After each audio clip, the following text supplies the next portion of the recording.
Hello, എല്ലാവരും സുഖമായിട്ടിരിക്കുകയെന്ന് വിചാരിക്കുകയാണ്. ഇത് ഇന്നലെ രാത്രി നട്ടപ്പാതിരയ്ക്ക് എടുത്ത വീഡിയോ ആണ്. പാക്കിംഗ് ചെയ്തുകൊണ്ടിരിക്കുകയാണ്. ഇത് നമ്മുടെ കോലെടുക്കുന്നവരുടെയും പാക്കിംഗ് ആണ്.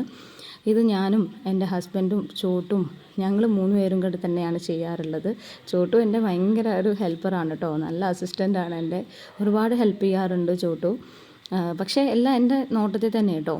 എന്ന് വെച്ച് കഴിഞ്ഞാൽ പുറത്തുനിന്ന് ഒരാളെ വെച്ച് കഴിഞ്ഞാൽ അവർ എത്രത്തോളം സത്യസന്ധത പുലർത്തുന്നുള്ളത് അറിയില്ല. അപ്പോൾ അതുകൊണ്ടൊക്കെ തന്നെയാണ്. ഇതാ കണ്ടോ, നമ്മുടെ ഓയിലിൻ്റെ കളറാണ്, നല്ല പ്യുവർ ഓയിലാണ്. ഇത്തവണ ഒരു ഇൻഗ്രീഡിയൻ്റ് കൂടെ ഞാൻ ആഡ് ചെയ്തു എന്ന് പറഞ്ഞു. അതിൻ്റെ ആ ഒരു ഗുണം നിങ്ങളിലേക്ക് എല്ലാവർക്കിലേക്ക് എത്തിക്കാൻ പറ്റിയെന്നുള്ളതിൽ ഒരുപാട് സന്തോഷമുണ്ട്. ഇത്രയും ഓർഡറൊന്നും വരുന്നത് ഞാൻ പ്രതീക്ഷിച്ചിട്ടുണ്ടായിരുന്നില്ല. വീട്ടിലെ കലത്തിൽ കുറച്ച് ഉണ്ടാക്കാമെന്നേ ഞാൻ വിചാരിച്ചിട്ടുണ്ടായിരുന്നുള്ളൂ. എന്തായാലും എല്ലാം ചെയ്യാൻ പറ്റി. അപ്പോൾ കഴിഞ്ഞ ഒരാഴ്ചയായിട്ട് വീഡിയോ ചെയ്യാൻ പറ്റാതിരുന്നത് ഇതുകൊണ്ടാണ്. ഇതെല്ലാം കൂടി ചെയ്യുന്നൊരു തിരക്കിലായിരുന്നു. അപ്പോൾ എന്തായാലും ഇന്നത്തോട് കൂടിയിട്ട് എല്ലാവർക്കും ഡിസ്പാച്ച് ചെയ്തിട്ടുണ്ട്. 2 ദിവസത്തിനുള്ളിൽ എല്ലാവരുടെയും കയ്യിലെത്തും കേട്ടോ. ഒരുപാട് പേര് ഇത് ഡേറ്റ് കഴിഞ്ഞു പോയോ, ഇനി കിട്ടില്ലേന്ന് ചോദിച്ച് മെസ്സേജ് ചെയ്യുന്നുണ്ടായിരുന്നു. അപ്പോൾ അങ്ങനെയുള്ള ആൾക്കാർക്ക് വേണ്ടിയിട്ട് ഒരു 1 വീക്ക് കൂടെ ഞാൻ ഓർഡർ എടുക്കുന്നുണ്ട്. ആ ഒരു 1 വീക്ക് നിങ്ങൾ ഓർഡർ എടുക്കുന്ന ഒരു ടൈമാണ്. അപ്പോൾ ഒരു 10 ദിവസം നിങ്ങൾ വെയിറ്റ് ചെയ്യാൻ നിങ്ങൾക്ക് സമയമുണ്ടെന്നുണ്ടെങ്കിൽ നിങ്ങൾക്ക് എനിക്ക് മെസ്സേജ് ചെയ്യാം, വാട്സപ്പ് ചെയ്യാം. താഴെ കാണുന്ന നമ്പറിലേക്ക് വാട്സപ്പ് ചെയ്ത് കഴിഞ്ഞാൽ കോലെടുക്കുന്നവരെയും അതുപോലെ തന്നെ ഫെയർനെസ് ഓയിലൊക്കെ അയച്ചു തരുന്നതായിരിക്കും. കോലെടുക്കുന്നവരെയും പിന്നെ നമ്മൾ കഴിഞ്ഞ ഒരു 5 വർഷമായിട്ട് അയക്കുന്നുണ്ട്.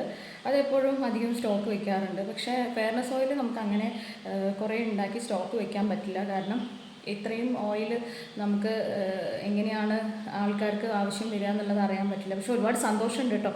ഞാൻ വിചാരിച്ച വീട്ടിലെ ചെറിയൊരു പാത്രത്തിൽ കുറച്ച് ഉണ്ടാക്കാമെന്നേ ഞാൻ വിചാരിച്ചിട്ടുണ്ടായിരുന്നുള്ളൂ. അപ്പോൾ ഇത്രയും ഓർഡറുകൾ വന്നതിൽ ഒരുപാട് സന്തോഷം. അപ്പോൾ എല്ലാവരും യൂസ് ചെയ്യുക. ഇത്തവണ നമ്മളൊരു ഇൻഗ്രീഡിയൻ്റ് കൂടി ആഡ് ചെയ്തിട്ടുണ്ട്. അപ്പോൾ അത് എല്ലാവർക്കും യൂസ്ഫുൾ ആവട്ടെ എന്ന് ഞാനിങ്ങനെ പ്രാർത്ഥിച്ചുകൊണ്ടാണ് ഇത്തവണത്തെ എണ്ണ നിങ്ങൾക്ക് എല്ലാവർക്കും പാക്ക് ചെയ്ത് തന്നത്. അപ്പോൾ നിങ്ങൾ ഉപയോഗിച്ചിട്ട് അതിൻ്റെ റിസൾട്ട് പറയുക. പിന്നെ താഴെ കാണുന്ന നമ്പറിലേക്ക് ആവശ്യമുള്ളവർ റിക്വസ്റ്റ് ചെയ്യുക. വാട്സപ്പിലേക്ക് മെസ്സേജ് ചെയ്താൽ മതി കേട്ടോ. ഇത്രയൊക്കെ ഉള്ളൂ. അടുത്തൊരു വീഡിയോയിലൂടെ കാണാം. അപ്പോൾ അതുകൊണ്ടാണ് വീഡിയോ ചെയ്യാൻ പറ്റാത്തത് കഴിഞ്ഞൊരാഴ്ച. പിന്നെ കർക്കിടകം സീരീസ് ചെയ്യുമെന്ന് ഒരുപാട് പേര് ചോദിച്ചിട്ടുണ്ടായിരുന്നു. സോഫാർ ഒരു വീഡിയോ ഷൂട്ട് ചെയ്ത് വെച്ചിട്ടില്ല. നാളെ തൊട്ടിട്ട് പറ്റുന്നുണ്ടെങ്കിൽ എന്തായാലും ചെയ്ത് തുടങ്ങണം തന്നെയാണ് എൻ്റെ ആഗ്രഹം. അപ്പോൾ വേറെ ബുദ്ധിമുട്ടുകളോ തടസ്സങ്ങളോ ഒന്നും ഇല്ലാന്നുണ്ടെങ്കിൽ നാളെ തൊട്ട് നമ്മൾ കർക്കിടക സീരീസ് തുടങ്ങും കേട്ടോ. അപ്പോൾ അത്രയൊക്കെ ഉള്ളൂ. അപ്പോൾ നാളെ കാണാം. I take care, love you, ഉമ്മ, കൊണ്ടു.